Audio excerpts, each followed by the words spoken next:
Bonjour à toutes et à tous et bienvenue sur la chaîne YouTube de Subpassion. Souviens-toi, on en avait parlé pendant ma vidéo sur le boat show avec Loïc Caillé.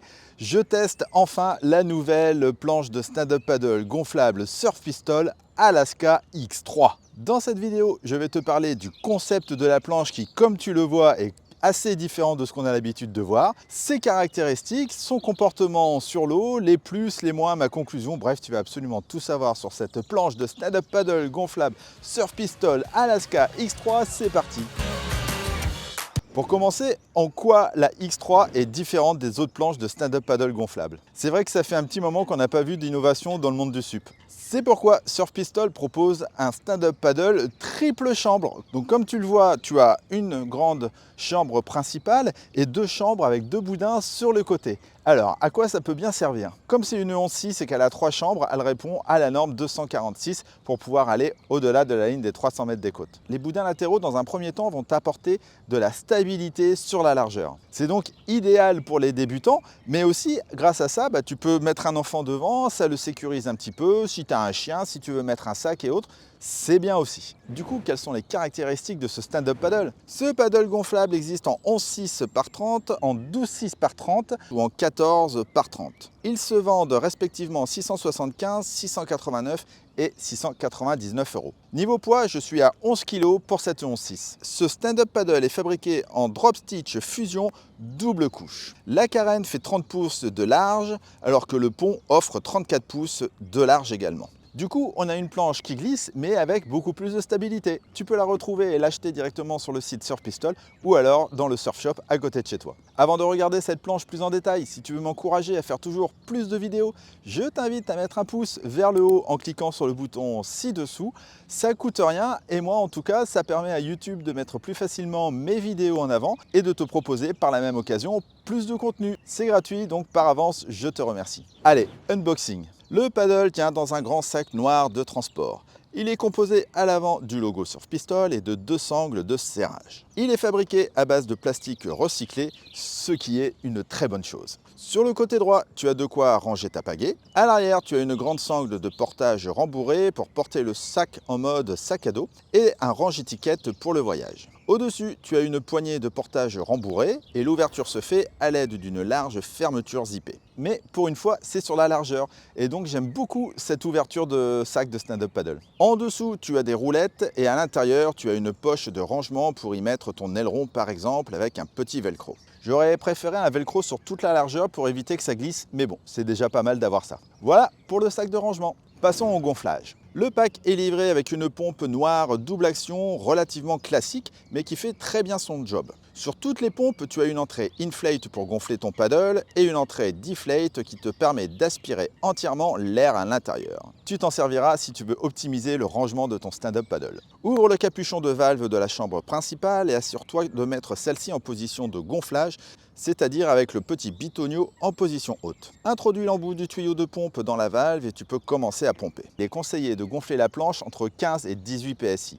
Moi, je conseille toujours 18 PSI, tu auras plus de rigidité. Quand il devient trop dur de gonfler, tu enlèves la goupille et tu passes d'une pompe double action à une pompe simple action. Une fois que tu as la bonne pression, tu enlèves l'embout du tuyau de pompe et tu refermes le capuchon. Maintenant, il faut gonfler les deux autres chambres, c'est-à-dire les deux boudins latéraux à 7 PSI. Une fois que ta planche est bien gonflée, il te reste à mettre ton aileron. C'est un grand aileron classique en plastique, mais tu peux y mettre un aileron rigide Surf Pistol si tu le souhaites également. L'avantage du boîtier US Box, c'est que tu peux mettre l'aileron que tu veux. Et enfin, il te reste à mettre ton leash qui, lui, est vendu séparément. Fais bien attention à ça. Avant d'aller naviguer, maintenant que la planche est bien gonflée, regardons celle-ci plus en détail. À l'arrière, tu as l'anneau de leash en inox inoxydable ainsi qu'une poignée de portage. Tu as aussi la valve de gonflage qu'on a utilisée tout à l'heure et un filet de pont pour y caler tes affaires comme un sac étanche par exemple. Sur le pont, tu as un large grip coloré, ultra confortable, style peau de crocodile. Tu as également des anneaux pour y fixer un siège de kayak.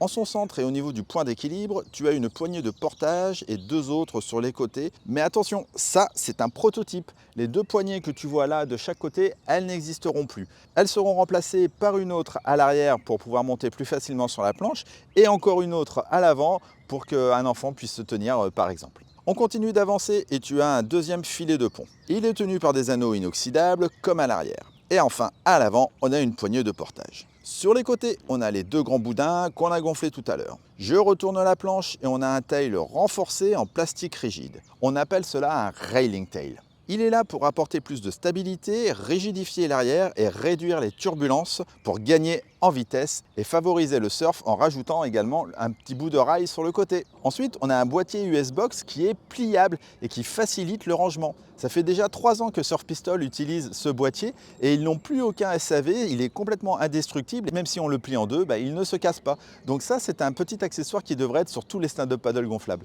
Et enfin, tu as un anneau de remorquage à l'avant. Maintenant, tu veux savoir ce que j'en pense. Pour rappel, je fais 1m80 pour 80 kg.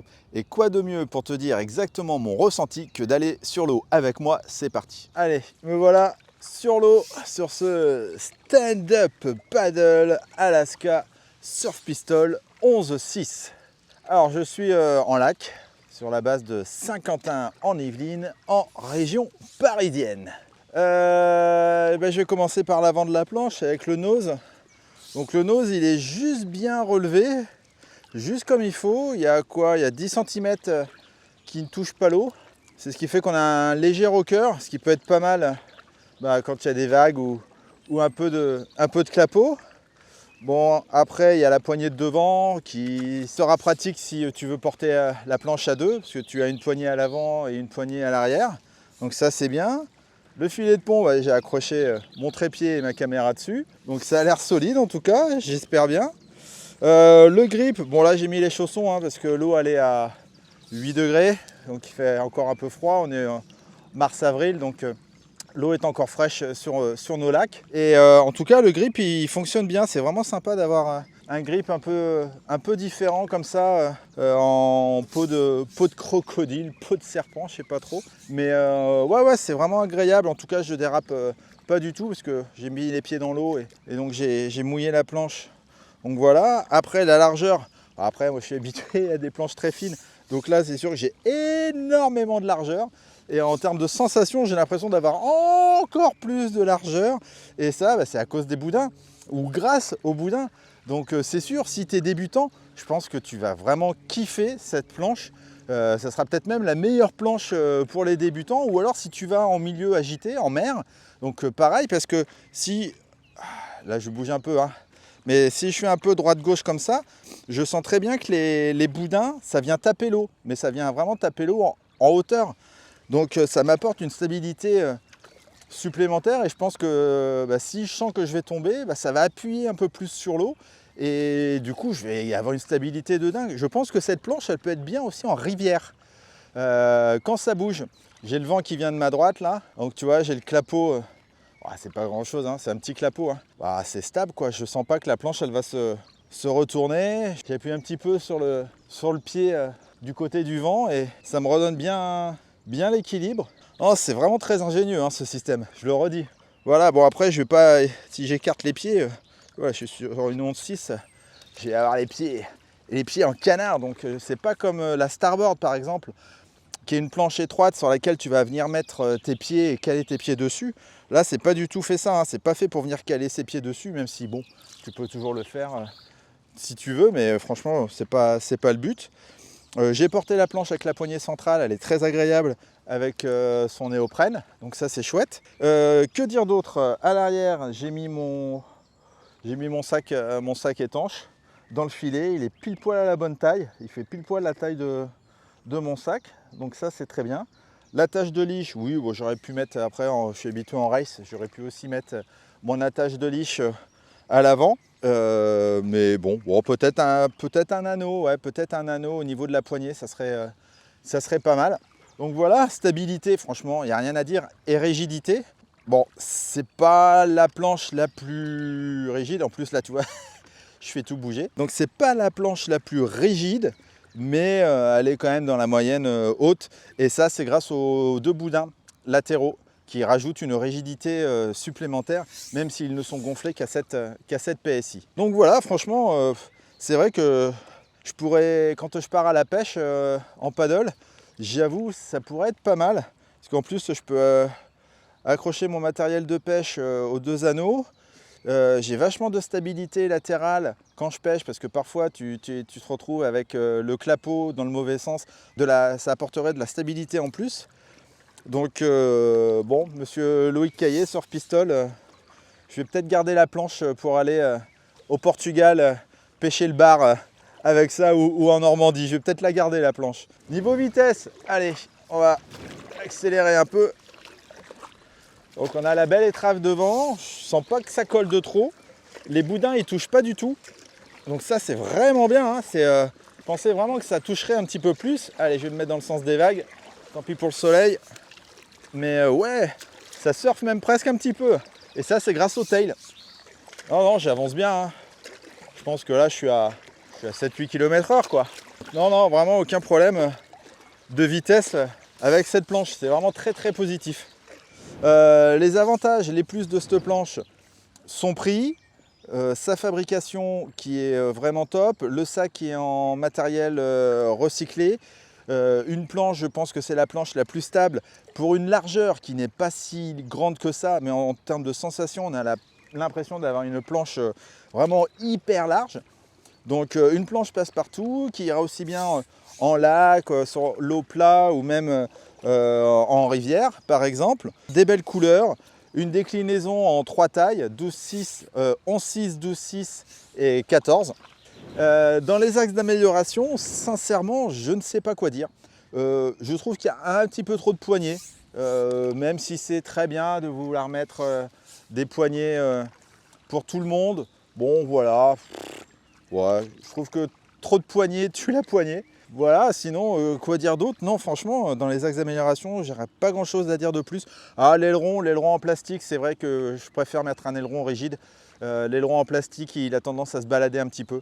Alors, ça fait 1h30 que je navigue. Et donc, je me suis rendu compte d'une petite chose. C'est que, vu qu'on a ces boudins sur le côté, donc c'est bien, ça apporte la stabilité, mais ça fait un petit peu aussi bac à eau.